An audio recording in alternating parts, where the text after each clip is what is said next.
Welcome creative new activity. আবার একটা নতুন ভিডিও নিয়ে চলে এসেছি। বাড়িতে ছোট ছোট টুকরো কাপড় কিন্তু পড়েই থাকে, আর যদি আপনি নিজে সেলাই করেন তাহলে তো টুকরো কাপড়ের শেষ থাকে না।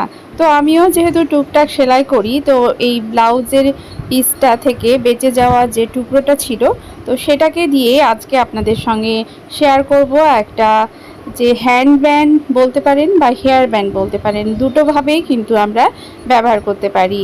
তো এটাকে করার জন্য আমি এরকম লম্বা কাপড় নিয়েছি। এই টুকরোটাকে দুই ভাগে ভাগ করে নিয়ে এরকম 4 ইঞ্চি চওড়া আর 32 ইঞ্চি লম্বা একটা টুকরো নিয়ে নিয়েছি। তারপর এটাকে উল্টো দিকে ধরে সেলাই করে দিয়েছি, জোড়া করে দিয়েছি। আর এই যে দেখুন, যেভাবে আমি ভাঁজটা করছি সেভাবে ভেতরের দিকে ভাঁজটা করে এই যে ধার বরাবর আমাকে সেলাই করে যেতে হবে। তো এই জিনিসটা আপনারা একটু লক্ষ্য করবেন, কারণ এটা কিন্তু খুব ইম্পর্টেন্ট।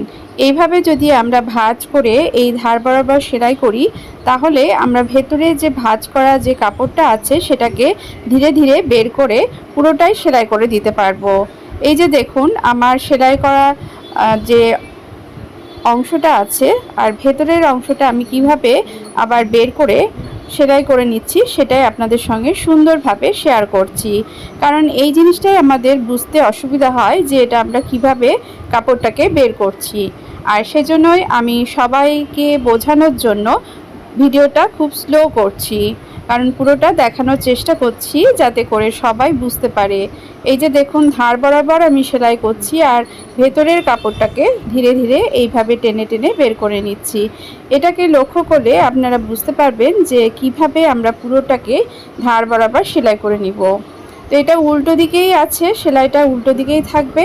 আর যখন আমরা সোজা করব, একটা ছোট্ট একটা ফুটো আমাকে রাখতে হবে। তো যেখান থেকে শুরু করেছি আবার সেই জায়গাতেই আমি চলে আসব, কিন্তু একটুখানি জায়গা ছেড়ে দিব। তো এইভাবে দেখুন, আমি ধীরে ধীরে এই কাজটা করে নিচ্ছি। একটা জিনিস বানাতে গেলে আমাদের কিন্তু শিখতে হয়, আর আপনি যদি একবার সেই জিনিসটাকে শিখে নেন তাহলে কিন্তু খুব সহজেই সেটা করতে পারবেন। বাড়িতে বসেই আপনারা সুন্দর সুন্দর এরকম হেয়ার ব্যান্ড বা হ্যান্ড ব্যান্ড তৈরি করে নিতে পারবেন। আর টুকরো কাপড়কে ব্যবহার করে এরকম সুন্দর সুন্দর হ্যান্ড ব্যান্ড বা হেয়ার ব্যান্ড বানাতে পারলে আমাদের প্রয়োজনের বিভিন্ন যে প্রয়োজনে আমরা গিফট পারপাসেও দিতে পারি বা নিজেরাও ব্যবহার করতে পারি। তো এই যে দেখুন, এটাকে একটু ফুটো রেখেছিলাম আর এইভাবে আস্তে আস্তে সোজা করে নিব। আর এটা যেহেতু শার্টিন কাপড়ের করেছি, তো এটা করতে খুব একটা অসুবিধা হবে না। সুতি কাপড়ের করলে তো একটু অসুবিধা হয়, কিন্তু এই ধরনের যে হ্যান্ড ব্যান্ড বা যে হেয়ার ব্যান্ড সেগুলো সাধারণত এরকম শার্টিন কাপড়ের করলে দেখতে বেশি ভালো লাগে, কারণ কাপড়টা বেশ গর্জাস থাকে। তো আপনারা সুতি কাপড়ে করতে পারেন, কিন্তু সুতি কাপড়টা একটু মানে জিনিসটা একটু ভালো লাগে না। তো আমরা বাজারে তো এরকম জিনিস দেখতেই পাই, এরকম যে হ্যান্ড ব্যান্ড বা হেয়ার ব্যান্ড। আজকাল প্রত্যেকেই এইরকম হ্যান্ড ব্যান্ড তো ব্যবহার করছে, পোশাকের সঙ্গে ম্যাচ করে আপনারা আপনাদের টুকরো কাপড়টাকে ব্যবহার করে এইরকম হ্যান্ড ব্যান্ড বা হেয়ার ব্যান্ড তৈরি করতে পারেন। আর আমি এখানে নিয়ে নিয়েছি একটা সরু এলাস্টিক।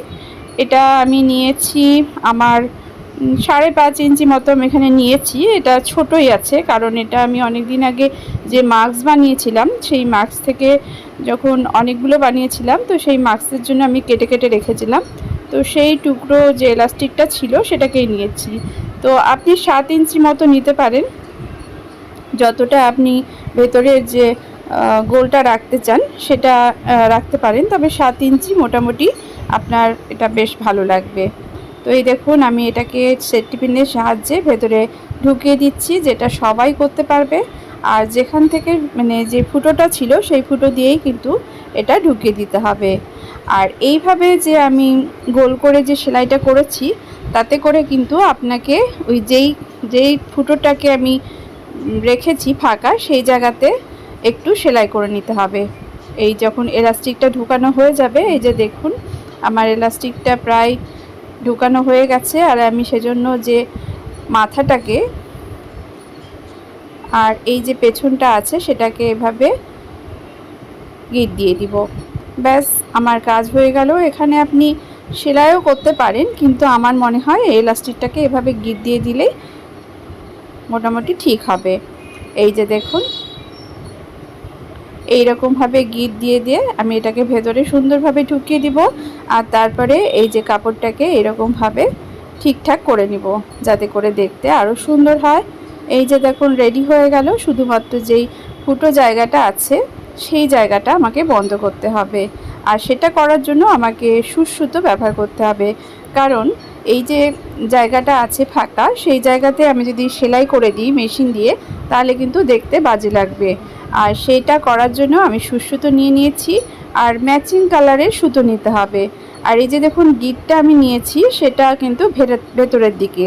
আর এই সুচটাকে কিভাবে সেলাই করছি সেটা একবার দেখেন। দুই দিকের যে কাপড় আছে সেটাকে অল্প অল্প করে ধরছি, আর সেলাই একবার সুচটাকে এই দিকে ধরছি, আর একবার অন্য পাটে এই দিকে, এইভাবে অল্প করে নিয়ে আমাকে আস্তে আস্তে উপরের দিকে উঠতে হবে।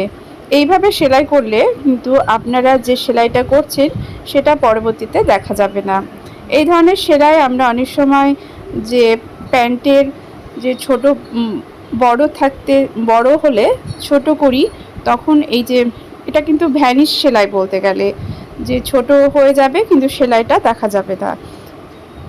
তো আমি একবার শেয়ার করেছিলাম আপনাদেরকে যে জিন্সের প্যান্টের ছোট করার সময়, কোমর ছোট করার সময় এই ধরনের সেলাই, যে এই যে দেখুন একদিকে ছুঁচটাকে তুলছি, আবার অন্য সময় আর একদিকে তুলছি। তো এই জিনিসটাকে লক্ষ্য করুন, সেজন্যই আমি ভিডিওটাকে একটু স্লো করে দেখাচ্ছি যাতে করে আপনারা সুন্দরভাবে লক্ষ্য করতে পারেন। কারণ এক স্পিডে যদি আমি এগুলোকে দেখাই তাহলে কিন্তু আপনারা ছোটোখাটো জিনিস ভুল করবেন। আর এই যে দেখুন আমি সুতোটাকে এইভাবে টেনে নিলাম যাতে করে এই যে সেলাইটা করলাম সেটা একদম ভেতরে ঢুকে গেল। যেরকম সেলাই আমাদের আগেরটা ছিল সেরকমভাবেই বোঝা যাচ্ছে না, কিন্তু আমার এখানে একটা সুতো কী কারণে যেন বেরিয়ে গেছে। তো যখন আপনারা সেলাই করবেন একটু সুতোগুলোকে প্রথমেই কেটে নেবেন, তাহলে করে আর এই সুতোগুলো বেরোবে না। তো আমি এটাকেই ঢুকানোর চেষ্টা করছিলাম। তো যাই হোক, এখানেই আপনারা একটা গিট দিয়ে দিবেন, আর সুতোর গিট উপরের দিকে দিয়ে সুতোটাকে ভেতরের দিকে ঢুকিয়ে দিবেন। তো এই দেখুন আমি কিভাবে টান দিয়েছিলাম, এই সুতোটাকে এই রকমভাবে টান দিয়ে দিলেই বেশ সুন্দরভাবে সেলাইয়ের সঙ্গে মিশে যায়। এইখানটা একটু সুতোটা আমার উঠে গেছিলো, তো এটাকে আপনি আগে যদি লক্ষ্য করেন তাহলে কিন্তু এটা ঠিক হয়ে যাবে। তো আমার রেডি হয়ে গেল। এই যে হাতে হ্যান্ডব্যান্ড হিসেবে ব্যবহার করা যেতে পারে, কত সুন্দর লাগছে দেখতে।